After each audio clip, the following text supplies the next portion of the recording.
On va continuer dans le polar breton, ou presque breton, puisque nous allons retrouver un héros récurrent dont on a souvent parlé sur cette antenne. Il s'appelle Léo Tanguy.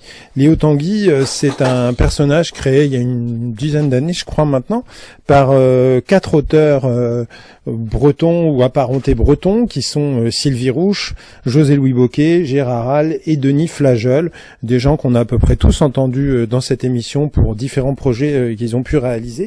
Et leur petit personnage, ou leur grand personnage, parce que Léo Tanguy est d'une taille assez imposante, continue ses aventures et on est à la 23e, à son 2e éditeur et à sa 23e aventure, publiée chez La Gidouille, un éditeur des Côtes d'Armor, qui a autorisé les auteurs de Léo Tanguy à sortir de Bretagne, ce qui n'était pas le cas de l'éditeur précédent, Coq Braise. Et donc Léo Tanguy, une fois par an, s'offre une escapade. Cette année, cet été, il était au Havre. Une histoire imaginée par Max Aubion, un auteur dont on a parlé plusieurs fois sur cette antenne. Il arrive, notre ami Léo Tanguy, cyberjournaliste, dont les aventures sont écrites toujours par des auteurs différents. Il arrive au Havre parce qu'en fait, une drague a repêché un cadavre au fond d'un bassin du port de Haute-Normandie, comme on disait jusqu'à il n'y a pas si longtemps. Et dans ce cadavre, c'est un habitant de Morlaix qui travaillait à l'export de légumes. Et à peu près au même moment, mais cette fois dans le Finistère, on découvre le corps d'une femme qui a un couteau planté dans le dos. Y a-t-il un rapport entre les deux cadavres? Vous vous doutez bien que oui, évidemment. Et Léo Tanguy va venir en Normandie, où il va rencontrer Bob Mougin, qui est un personnage imaginé par Max Aubion, qui a déjà vécu différentes aventures sous sa plume, qui est cyberjournaliste comme Léo Tanguy, mais qui lui est au Havre, et ensemble, ils vont essayer de résoudre une énigme sur laquelle plane le fantôme du poète Tristan Corbière.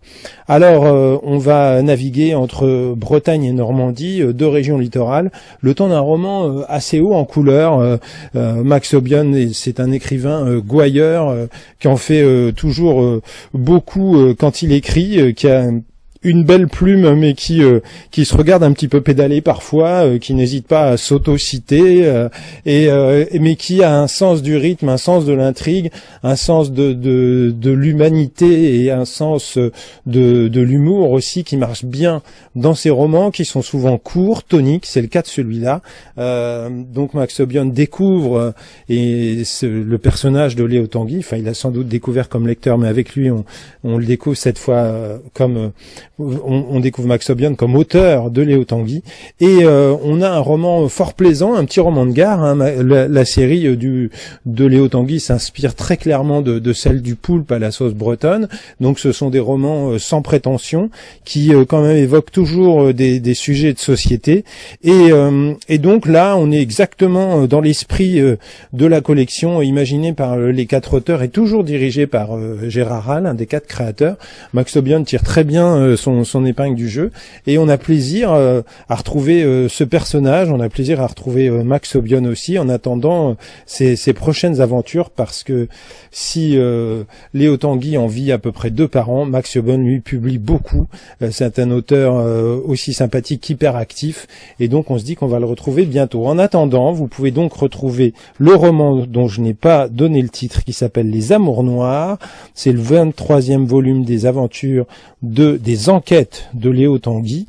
Le personnage était dessiné par Bruno Le Floch, le regretté Bruno Le Floch sur la couverture. On le trouve à 11 € chez tous les bons libraires, et sinon sur le site de La Gidouille.